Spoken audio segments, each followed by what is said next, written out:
महाभारत, जो केवल एक धार्मिक ग्रंथ नहीं बल्कि भारत की सभ्यता, विज्ञान और दर्शन का जीवंत प्रमाण है, उसमें छिपे हैं ऐसे रहस्य जो आज के आधुनिक विज्ञान को भी हैरान कर सकते हैं। उनमें से एक है समय यात्रा या टाइम ट्रैवल का सिद्धांत, जो हजारों साल पहले इस महाग्रंथ में वर्णित हुआ था। जब हम टाइम ट्रैवल शब्द सुनते हैं तो हमारे मन में वैज्ञानिक फिल्मों के दृश्य आते हैं, जहां कोई व्यक्ति मशीन में बैठकर अतीत या भविष्य में चला जाता है। लेकिन महाभारत में इसका स्वरूप कहीं अधिक गहरा और चेतना आधारित बताया गया है।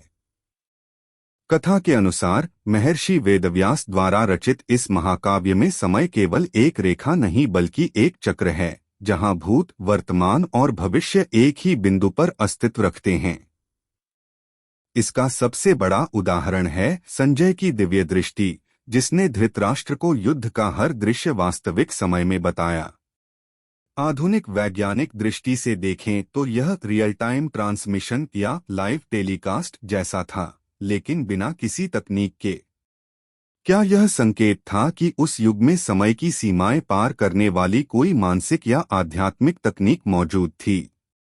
वेदों में समय को काल कहा गया है, जो न केवल भौतिक बल्कि आध्यात्मिक सत्ता के रूप में कार्य करता है। कृष्ण ने गीता में कहा था, मैं ही काल हूँ, यानी वे स्वयं समय के नियंता हैं। यह कथन हमें यह सोचने पर मजबूर करता है कि क्या समय वास्तव में कोई बाहरी वस्तु है या चेतना की अवस्था मात्र। आधुनिक क्वांटम फिजिक्स भी यही कहती है कि समय एक स्थिर अवधारणा नहीं बल्कि ऑब्जर्वर, दृष्टा पर निर्भर करता है। यानी अगर चेतना का स्तर बदले तो समय का अनुभव भी बदल सकता है। महाभारत में कई स्थानों पर पात्रों ने भविष्य की घटनाओं का सटीक वर्णन किया है, जैसे शकुनी का यह जानना कि दुर्योधन का पतन निश्चित है, या कृष्ण का यह पूर्वानुमान कि युद्ध में कौन कौन मरेगा। इन सब उदाहरणों से यह संकेत मिलता है कि उस समय के ऋषियों और योद्धाओं के पास ऐसा ज्ञान था जो आधुनिक विज्ञान के टाइम परसेप्शन और मल्टीडायमेंशनल टाइम रियलिटी की अवधारणाओं से मेल खाता है। संभव है कि यह टाइम मशीन जैसा यांत्रिक ज्ञान न होकर चेतना पर आधारित माइंड टाइम ट्रैवल का विज्ञान रहा हो। अगर महाभारत को केवल कथा न मानकर एक ऐतिहासिक दस्तावेज की तरह देखा जाए तो यह हमें बताता है कि हमारे पूर्वज समय को केवल मापने का नहीं बल्कि नियंत्रित करने का भी प्रयास करते थे। यही वह बिंदु है जहां से टाइम ट्रैवल इन महाभारत की असली कहानी शुरू होती है, एक ऐसी यात्रा जो विज्ञान और अध्यात्म दोनों की सीमाओं को मिटा देती है। महाभारत के दूसरे भाग में जब हम शकुनी के चरित्र की गहराई में उतरते हैं तो एक रहस्यमय परत खुलती है। क्या शकुनी वास्तव में भविष्य जानता था? अगर हम उसकी हर चाल और हर निर्णय का विश्लेषण करें तो ऐसा प्रतीत होता है कि उसके पास न केवल रणनीतिक बुद्धि थी बल्कि घटनाओं की पूर्व जानकारी भी थी। जब पासे के खेल में उसने दुर्योधन को पांडवों के खिलाफ उकसाया, तब भी वह जानता था कि यही घटना महायुद्ध की जड़ बनेगी। ऐसा लगता था जैसे वह भविष्य के हर कदम को पहले से देख चुका हो। कई पौराणिक ग्रंथों में उल्लेख मिलता है कि शकुनी कोई साधारण व्यक्ति नहीं था, बल्कि एक ऐसा व्यक्तित्व था जो कालज्ञान यानी समय का ज्ञान रखता था। उसका मन हमेशा एक रहस्यमय शांति में रहता था, जैसे उसे सब कुछ पहले से पता हो। कुछ विद्वान मानते हैं कि शकुनी ने काल विद्या या समय दर्शन जैसी किसी प्राचीन विद्या में महारत हासिल की थी, जिससे वह घटनाओं के परिणामों को समझ सकता था। आधुनिक विज्ञान में इसे क्वांटम प्रोबेबिलिटी कहा जा सकता है, जहां व्यक्ति समय की विभिन्न संभावनाओं को देखकर सबसे उपयुक्त निर्णय लेता है। शकुनी की हर चाल इस सिद्धांत का उदाहरण लगती है। वह जानता था कि पांडव धर्म के मार्ग पर हैं, पर उन्हें हार का स्वाद चखाना आवश्यक है ताकि भविष्य में उनका क्रोध ही कौरवों के अंत का कारण बने। यह एक लंबी रणनीतिक समय योजना थी जो किसी सामान्य व्यक्ति की सोच से परे थी। शकुनी का यह दृष्टिकोण हमें टाइम मैनिपुलेशन यानी समय से खेल खेलने की अवधारणा से परिचित कराता है। हो सकता है कि वह समय को वैसे ही देख सकता था जैसे कोई व्यक्ति नदी के प्रवाह को ऊपर से देखता है, एक ही समय में अतीत, वर्तमान और भविष्य। कुछ विद्वान इसे थर्ड टाइम डायमेंशन कहते हैं, जहां व्यक्ति एक उच्च चेतना अवस्था में जाकर समय की रेखाओं को एक साथ अनुभव कर सकता है। महाभारत में इस बात के कई संकेत मिलते हैं कि शकुनी का जन्म किसी विशेष उद्देश्य से हुआ था। शायद वह उस कर्मचक्र का हिस्सा था जिसे कृष्ण स्वयं संचालित कर रहे थे। लेकिन अगर हम इसे वैज्ञानिक दृष्टि से देखें तो शकुनी का व्यवहार क्वांटम टाइम थ्योरी के समान है, जिसमें समय स्थिर नहीं होता बल्कि चेतना के अनुसार बदलता है। इस दृष्टि से शकुनी केवल एक चालाक व्यक्ति नहीं बल्कि टाइम अवेयर बीइंग था, जो जानता था कि क्या होने वाला है, कब और कैसे। उसकी हर मुस्कान, हर शब्द और हर चाल में भविष्य की झलक थी। क्या यह केवल एक मानसिक क्षमता थी या उसके पास किसी ऐसे रहस्यमय ज्ञान का प्रवेश था जो अब खो चुका है? क्या शकुनी ने वास्तव में समय यात्रा नहीं की बल्कि समय दृष्टि प्राप्त की थी, यानी घटनाओं को पहले से देखने की शक्ति? यह प्रश्न न केवल धर्म के लिए बल्कि आधुनिक विज्ञान के लिए भी रहस्यमय है। शायद महाभारत में वर्णित भविष्य दृष्टि और आज के टाइम प्रेडिक्शन एल्गोरिदम एक ही आधार पर काम करते हों, समय की गहराई को समझना और उसकी दिशा को पहचानना। शकुनी का चरित्र इस दृष्टि से महाभारत का सबसे वैज्ञानिक रूप से दिलचस्प पात्र बन जाता है, जो समय के रहस्य को अपने खेल में बांधकर इतिहास को नया मोड़ देता है। महाभारत के तीसरे भाग में जब हम समय यात्रा और समय के नियंत्रण की अवधारणा को शकुनी के दृष्टिकोण से देखते हैं, तो यह स्पष्ट होता है कि वह केवल एक रणनीतिकार नहीं बल्कि एक ऐसा व्यक्ति था जो समय के पैटर्न को समझ चुका था। उसकी चालें सिर्फ तत्काल लाभ के लिए नहीं थीं, बल्कि दूरगामी परिणामों को ध्यान में रखकर बनाई गई थीं। यह सोच आधुनिक टाइम स्ट्रक्चरिंग सिद्धांत से मेल खाती है, जहां व्यक्ति घटनाओं की श्रृंखला को पहले से पहचानकर अपने लाभ के लिए उन्हें व्यवस्थित करता है। शकुनी का यह कौशल संभवतः किसी प्राचीन वैदिक ज्ञान का परिणाम था, क्योंकि अथर्ववेद और ऋग्वेद में ऐसे कई मंत्रों का उल्लेख मिलता है जो काल यानी समय की गति को समझने और नियंत्रित करने की बात करते हैं। कहा जाता है कि शकुनी ने गांधार के गुरुकुल में रहते हुए काल सिद्धि नामक विद्या सीखी थी, जो व्यक्ति को भविष्य के घटनाक्रमों को देखने की क्षमता देती थी। अगर हम इसे वैज्ञानिक दृष्टि से देखें तो यह टाइम विजन या टाइमलाइन प्रेडिक्शन जैसा प्रतीत होता है, जहां व्यक्ति घटनाओं की संभावनाओं का विश्लेषण कर एक सटीक परिणाम तक पहुंचता है। शकुनी की चालें इतनी सटीक क्यों थीं? क्योंकि वह केवल वर्तमान को नहीं देख रहा था, बल्कि वह उन सभी संभावित भविष्य को जानता था जो हर निर्णय के बाद खुल सकते थे। आधुनिक भौतिक विज्ञान में भी मल्टीवर्स थ्योरी और क्वांटम टाइम ब्रांचिंग इसी सिद्धांत को समझाने की कोशिश करती हैं कि हर निर्णय एक नई टाइमलाइन बनाता है, और शायद शकुनी वही व्यक्ति था जो इन टाइमलाइनों को देख सकता था। उदाहरण के लिए, जब उसने युधिष्ठिर को जुए के खेल में फंसाया, तो वह जानता था कि इस घटना के बाद पांडव वनवास में जाएंगे और यही वनवास भविष्य में कुरुक्षेत्र के युद्ध को जन्म देगा। यह पूर्वज्ञान किसी साधारण व्यक्ति के पास नहीं हो सकता। महाभारत के कुछ श्लोकों में शकुनी की दृष्टि समय से परे थी जैसी अभिव्यक्तियां मिलती हैं, जो संकेत देती हैं कि उसका चेतन स्तर साधारण मानवों से अलग था।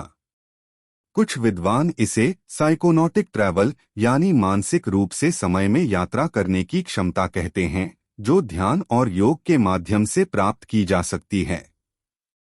यह अवधारणा योग वासिष्ठ और शिवपुराण में भी वर्णित है, जहां ऋषि ध्यान की अवस्था में समय और स्थान से परे जाकर भविष्य के दर्शन करते थे। अगर यह सत्य है तो शकुनी वास्तव में एक टाइम ट्रैवलर ऑफ माइंड था, जिसने शरीर से नहीं बल्कि चेतना के माध्यम से समय की सीमाओं को पार किया था। आधुनिक विज्ञान अब जिस बात को समझने की कोशिश कर रहा है कि क्या चेतना समय को मोड़ सकती है, वही ज्ञान शकुनी जैसे पात्रों के पास हजारों साल पहले था। उसकी योजनाएं केवल राजनीति नहीं थीं, बल्कि समय की तरंगों पर सवार होकर घटनाओं को नियंत्रित करने की कला थीं। हो सकता है कि शकुनी ने अपने पूरे जीवन को एक विशाल टाइम गेम की तरह जिया, जहां हर चाल समय की गति को बदलने वाली थी।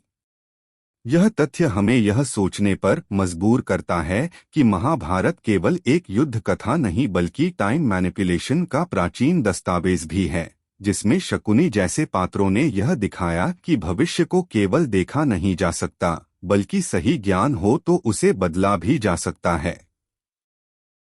महाभारत के चौथे भाग में जब हम शकुनी और समय यात्रा के गूढ़ संकेतों को और गहराई से समझने की कोशिश करते हैं, तो हमें एहसास होता है कि शकुनी के हर निर्णय के पीछे केवल राजनीतिक चतुराई नहीं बल्कि एक गहरी कालसिद्धि छिपी हुई थी।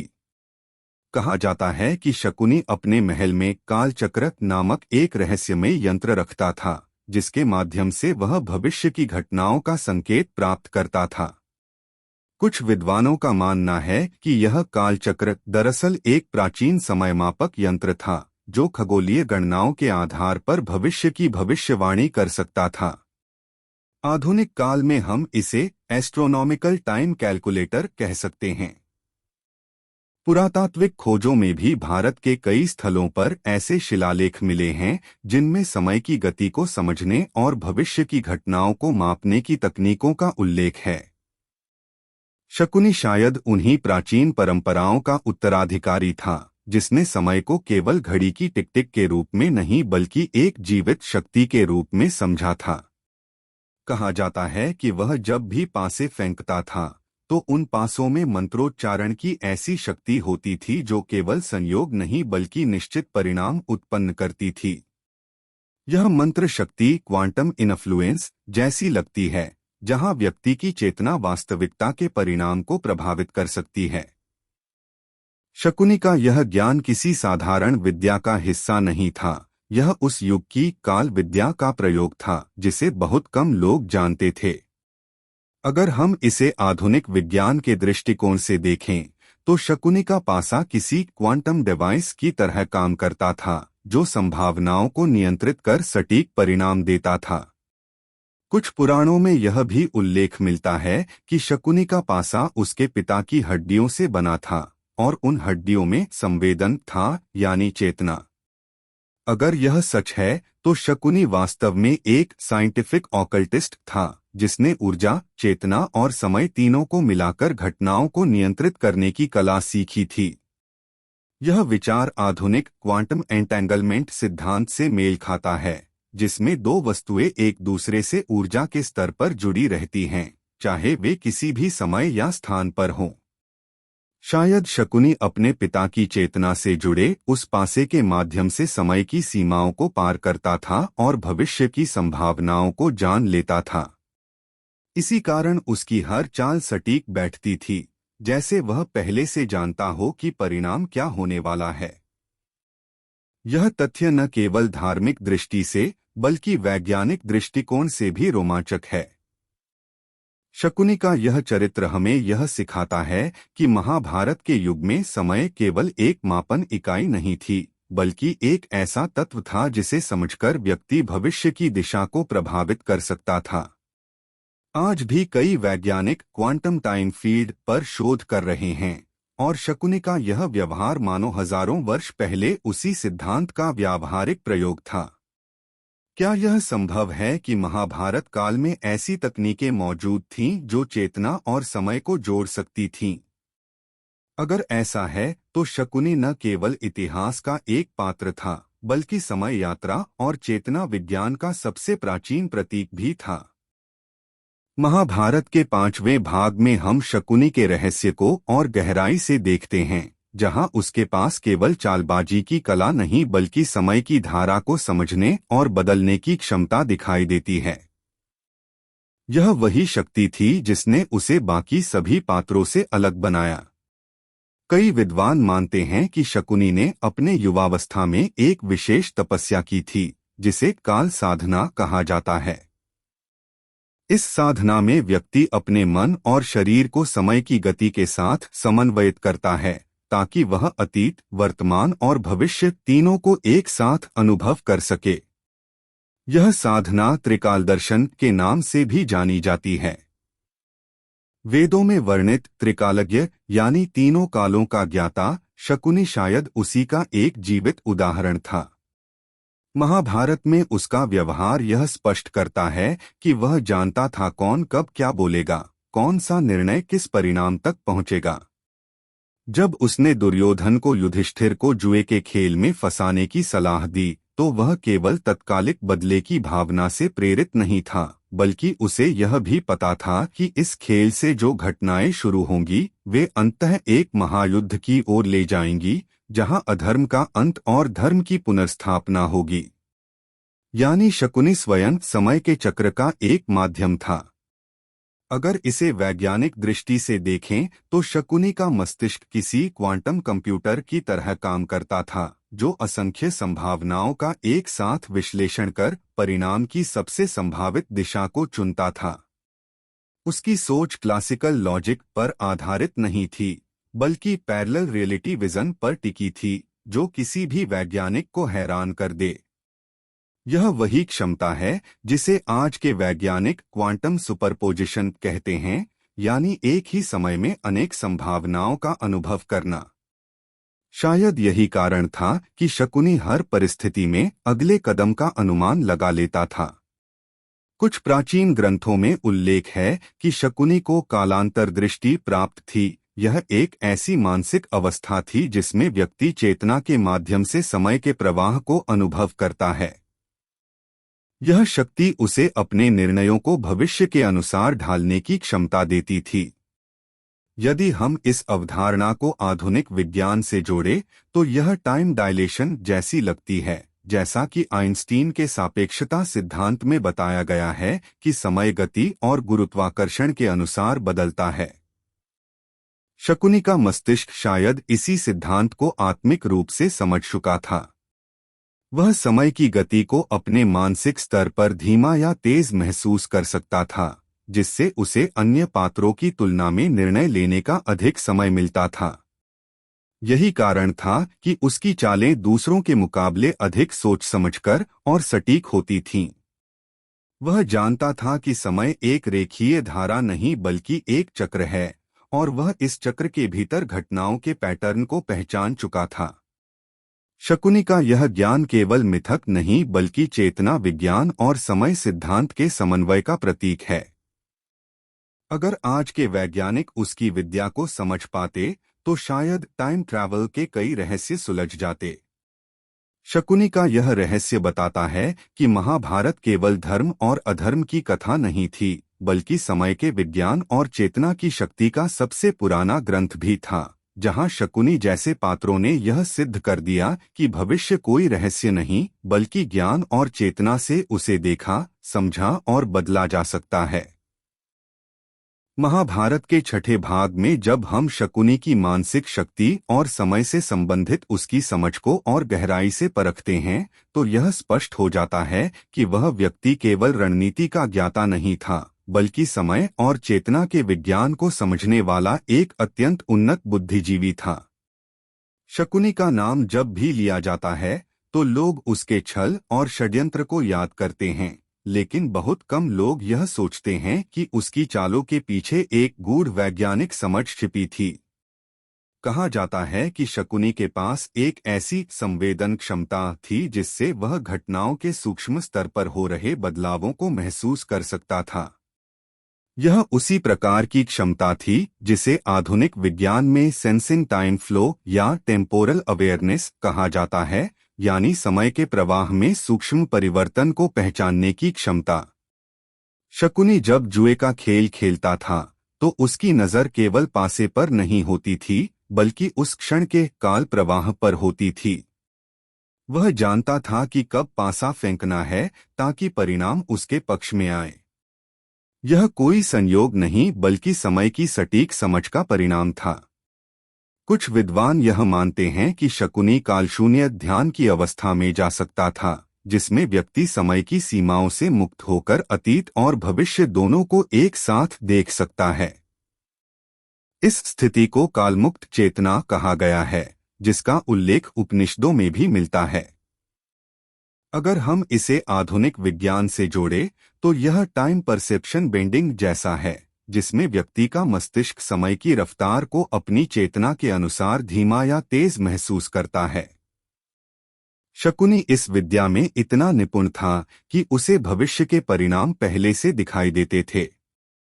यही कारण था कि महाभारत के युद्ध की शुरुआत से पहले ही उसने भविष्यवाणी कर दी थी कि इस युद्ध का अंत कुरुवंश के विनाश से होगा। वह जानता था कि उसका खेल धर्मराज युधिष्ठिर को पतन की ओर धकेलेगा, पर अंततः धर्म की विजय ही होगी। कुछ पौराणिक कथाएं बताती हैं कि शकुनी के पास महाकाल सूत्र नामक एक रहस्यमय ग्रंथ था, जिसमें समय के रहस्यों और चेतना के उपयोग से भविष्य देखने की विधियां लिखी थीं। यह ग्रंथ अब विलुप्त माना जाता है, लेकिन इसमें वर्णित तकनीकें आधुनिक टाइम कंप्यूटिंग या क्वांटम फोरकास्टिंग जैसी लगती हैं। शकुनी का चरित्र इस बात का प्रमाण है कि प्राचीन भारत में समय और चेतना को एक साथ जोड़कर अध्ययन किया जाता था। वह समझ चुका था कि समय कोई बाहरी तत्व नहीं, बल्कि हमारे मस्तिष्क और चेतना का हिस्सा है, और अगर व्यक्ति अपनी चेतना को साध ले तो वह समय को महसूस भी कर सकता है और प्रभावित भी कर सकता है। आधुनिक वैज्ञानिक जैसे अल्बर्ट आइंस्टीन या स्टीफन हॉकिंग ने जिस टाइम डायमेंशन की बात की, शकुनी ने उसे हजारों साल पहले अनुभव कर लिया था। उसकी चालें यह दिखाती हैं कि वह घटनाओं के परिणामों को पहले से गणितीय सटीकता से भांप लेता था, और यही कारण था कि वह बार बार जीतता गया। शकुनी का यह रहस्य बताता है कि महाभारत केवल एक धार्मिक ग्रंथ नहीं, बल्कि चेतना, समय और मनोविज्ञान का सबसे गहरा दस्तावेज था, जिसमें शकुनी जैसा पात्र इस बात का जीवंत उदाहरण बना कि अगर व्यक्ति समय के रहस्य को समझ ले तो वह भविष्य का लेखक बन सकता है। महाभारत के 7वें भाग में हम समय की सापेक्षता और कृष्ण के दृष्टिकोण से इसे समझने का प्रयास करेंगे, क्योंकि महाभारत में केवल शकुनी ही नहीं, बल्कि कई पात्र समय के विज्ञान और उसके नियंत्रण की गहरी समझ रखते थे। उदाहरण के लिए, कृष्ण ने अर्जुन को भगवद गीता में बताया कि काल मैं हूँ, अर्थात समय केवल एक बाहरी माप नहीं, बल्कि ब्रह्मांड की संरचना का मूल तत्व है, और वही चेतना और घटनाओं को नियंत्रित करता है। आधुनिक विज्ञान में आइंस्टीन के सापेक्षता सिद्धांत के अनुसार समय एक स्थिर इकाई नहीं है, यह गति और गुरुत्वाकर्षण के अनुसार बदलता है, और यदि हम इसे ब्रह्मांडीय स्तर पर देखें तो समय की धाराएं कई आयामों में बहती हैं। महाभारत में कृष्ण ने समय के इन आयामों का प्रयोग करके युद्ध की रणनीति को प्रभावित किया, जैसे अर्जुन के विराट रूप में दिखाए गए दृश्य और संजय की दिव्य दृष्टि। यह दर्शाता है कि उस युग में समय केवल रेखीय नहीं, बल्कि बहुआयामी रूप में देखा जाता था। शकुनी का भविष्य ज्ञान इसी बहुआयामी समय दृष्टि का हिस्सा प्रतीत होता है, क्योंकि वह घटनाओं की संभावना और परिणाम दोनों को एक साथ देख सकता था। आधुनिक क्वांटम भौतिकी में भी यह माना जाता है कि समय स्थिर नहीं है, बल्कि चेतना और पर्यवेक्षक की उपस्थिति के अनुसार बदलता है। शकुनी और कृष्ण दोनों इस सिद्धांत का प्रयोग अपनी अपनी रणनीतियों में कर रहे थे। जब कृष्ण ने अर्जुन को युद्ध के लिए प्रेरित किया, तो उन्होंने उसे यह भी दिखाया कि समय केवल वर्तमान का अनुभव नहीं, बल्कि अतीत और भविष्य का भी प्रक्षेपण हो सकता है। इसका उदाहरण है युद्ध की कई घटनाओं का पूर्वानुमान, जैसे भीष्म, द्रोण और कर्ण की मृत्यु की सही समय रेखा। शकुनी ने भी इसी प्रकार अपने चालाकी और मानसिक कौशल से समय की धाराओं को पढ़ा और उसे अपने पक्ष में मोड़ने की कोशिश की। वैज्ञानिक दृष्टिकोण से देखें तो यह उसी तरह है जैसे कोई व्यक्ति क्वांटम सुपरपोजिशन या मल्टीवर्स थ्योरी के अंतर्गत अलग अलग संभावित भविष्य को एक साथ देख सके और सबसे अनुकूल विकल्प का चयन करे। महाभारत में समय के इन बहुआयामी पहलुओं का वर्णन केवल कथा नहीं, बल्कि चेतना विज्ञान और समय विज्ञान का सबसे प्राचीन दस्तावेज माना जा सकता है।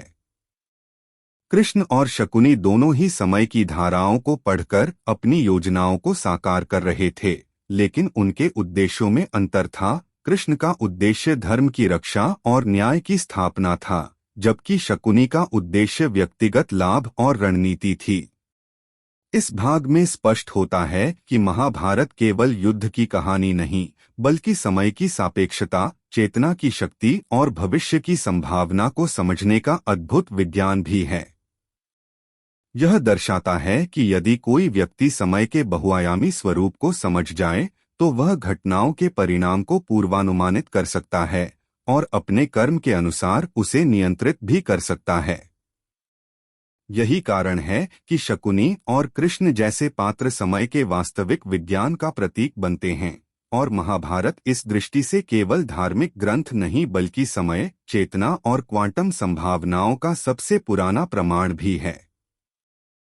महाभारत के 8वें भाग में हम शकुनी के पास मौजूद भविष्य ज्ञान और समय की समझ को और गहराई से समझने का प्रयास करेंगे, क्योंकि वह केवल एक चालाक रणनीतिकार नहीं बल्कि ऐसा व्यक्ति था जिसने चेतना और समय की गहन समझ हासिल की थी।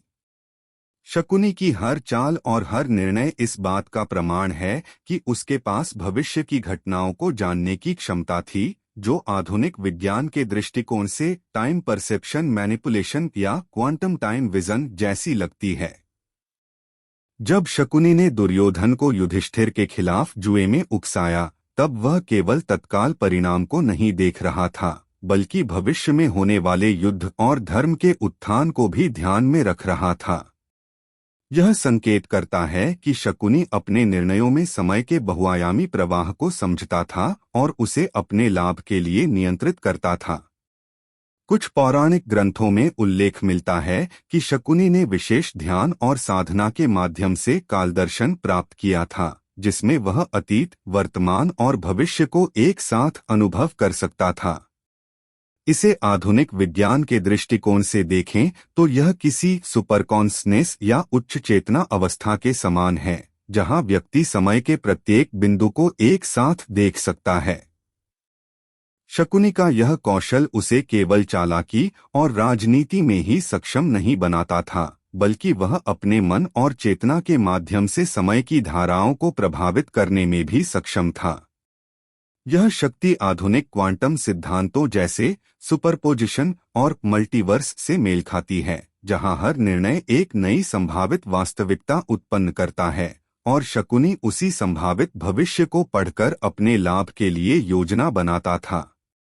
महाभारत के कई उदाहरण यह दर्शाते हैं कि शकुनी की चालें केवल चालाकी नहीं थीं, बल्कि समय के विज्ञान का प्रयोग थीं। वह जानता था कि कौन सा निर्णय किस परिणाम तक ले जाएगा और कैसे वह इन परिणामों को नियंत्रित कर सकता है। कुछ विद्वानों का मानना है कि शकुनी के पास ऐसा ज्ञान था जो केवल मानसिक नहीं बल्कि आध्यात्मिक और क्वांटम स्तर पर भी था। वह घटनाओं के पैटर्न और कर्मों के प्रभाव को पढ़ सकता था, जो आधुनिक विज्ञान के काजुअलिटी नेटवर्क और फ्यूचर प्रेडिक्शन मॉडल जैसी अवधारणाओं के समान हैं। शकुनी का यह चरित्र महाभारत में समय और चेतना की शक्ति का सबसे बड़ा प्रमाण है, क्योंकि वह केवल वर्तमान में नहीं बल्कि भविष्य में घटने वाली घटनाओं को भी अपनी चालों में समाहित करता है। उसकी यह क्षमता यह दर्शाती है कि महाभारत में वर्णित समय यात्रा और भविष्य दर्शन केवल मिथक नहीं बल्कि एक वास्तविक चेतना विज्ञान और समय का प्रयोग था, जिसे आधुनिक विज्ञान अब समझने की कोशिश कर रहा है। शकुनी ने यह सिद्ध कर दिया कि यदि व्यक्ति समय और चेतना के सिद्धांत को समझ ले, तो वह केवल भविष्य देख सकता ही नहीं बल्कि उसे नियंत्रित भी कर सकता है, और यही महाभारत की सबसे बड़ी वैज्ञानिक और रहस्यमयी सीख है। महाभारत के 9वें भाग में हम शकुनी और समय की समझ के रहस्य को और विस्तार से देखेंगे, क्योंकि शकुनी केवल एक चालाक रणनीतिकार नहीं था, बल्कि उसने समय, चेतना और घटनाओं के संभावित परिणामों की गहन समझ हासिल की थी। उसकी चालाकी और पूर्वज्ञान आधुनिक विज्ञान के दृष्टिकोण से क्वांटम टाइम प्रेडिक्शन और मल्टीवर्स थ्योरी जैसी अवधारणाओं से मिलती है। शकुनी का हर निर्णय केवल तत्काल लाभ के लिए नहीं था, बल्कि वह भविष्य के लंबे समय तक प्रभाव डालने वाले परिणामों को ध्यान में रखता था। उदाहरण के लिए, उसने युधिष्ठिर को जुए में फंसाने की योजना इतनी सावधानी से बनाई कि इसके परिणामस्वरूप पांडव वनवास में चले गए और इसी वनवास ने कुरुक्षेत्र के युद्ध का मार्ग प्रशस्त किया। इसका अर्थ यह है कि शकुनी ने घटनाओं के हर संभावित पैटर्न का अनुमान पहले ही लगा लिया था। महाभारत के कुछ श्लोकों में यह संकेत मिलता है कि शकुनी के पास त्रिकालदृष्टि की क्षमता थी, यानी अतीत, वर्तमान और भविष्य को एक साथ देखने की शक्ति। इस क्षमता को आधुनिक विज्ञान के दृष्टिकोण से देखें तो यह सुपरकॉन्शनेस या चेतना के उच्चतम स्तर के समान है, जिसमें व्यक्ति समय को बहुआयामी रूप में अनुभव करता है। शकुनी के पास शायद इस दृष्टि का उपयोग करके वह घटनाओं के परिणामों को नियंत्रित भी कर सकता था। कुछ पुराणों और उपनिषदों में कालसिद्धि और अदृष्ट चक्र का उल्लेख मिलता है, जो संकेत देते हैं कि उस युग में ऐसे उपकरण और मानसिक तकनीकें मौजूद थीं जिनसे भविष्य को देखा और प्रभावित किया जा सकता था। शकुनी ने इसी ज्ञान का उपयोग अपनी रणनीतियों में किया। वह जानता था कि किस कदम से कौन सा परिणाम उत्पन्न होगा और उसने इसे अपने फायदे के लिए इस्तेमाल किया। आधुनिक क्वांटम भौतिकी में जिस पोटेंशियल फ्यूचर की बात की जाती है, उसमें घटनाओं के कई संभावित परिणाम मौजूद रहते हैं और शकुनी की चालें इसी सिद्धांत का प्रमाण प्रतीत होती हैं। वह केवल वर्तमान नहीं देखता था, बल्कि भविष्य की सभी संभावनाओं को अपने मन में जांचता और सबसे अनुकूल विकल्प को अपनाता था। इसके अलावा शकुनी का चरित्र यह भी दर्शाता है कि समय और चेतना को समझने की क्षमता केवल मानसिक नहीं बल्कि आध्यात्मिक और गहन अध्ययन के माध्यम से प्राप्त की जा सकती है।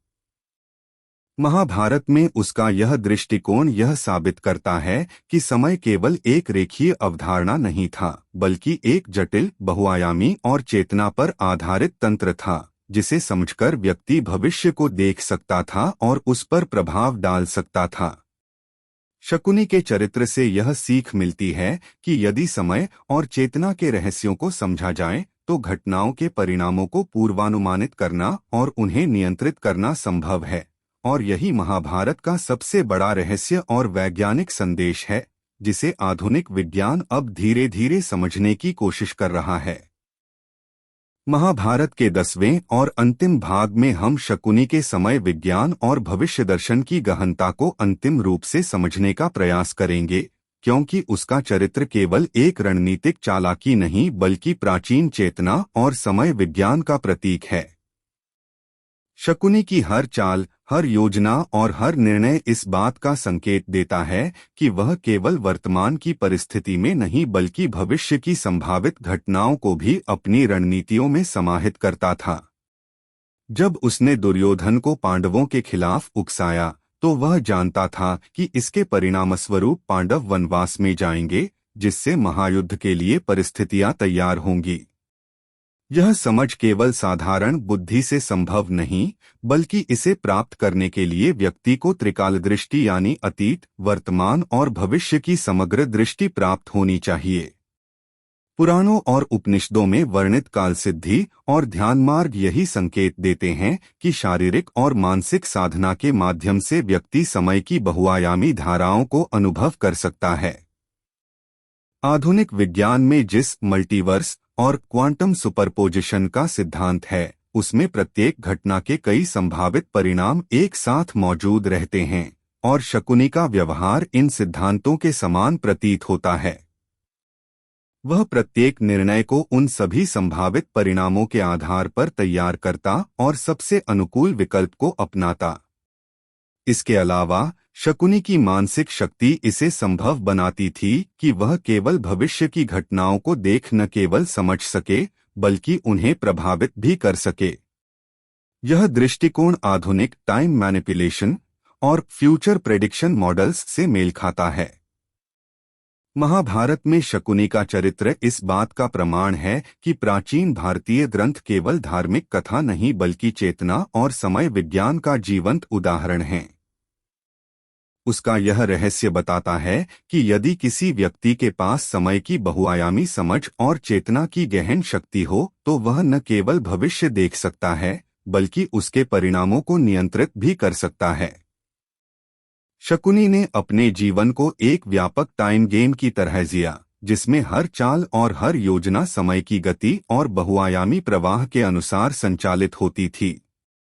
यही कारण है कि महाभारत में उसकी चालों और योजनाओं का प्रभाव हजारों वर्षों तक लोगों को आकर्षित करता रहा। आधुनिक विज्ञान और समय अध्ययन के शोधकर्ता आज भी इस बात को समझने की कोशिश कर रहे हैं कि क्या सच में मन और चेतना के माध्यम से समय के प्रवाह को अनुभव और नियंत्रित किया जा सकता है। शकुनी का चरित्र इसे पूरी तरह से सिद्ध करता है।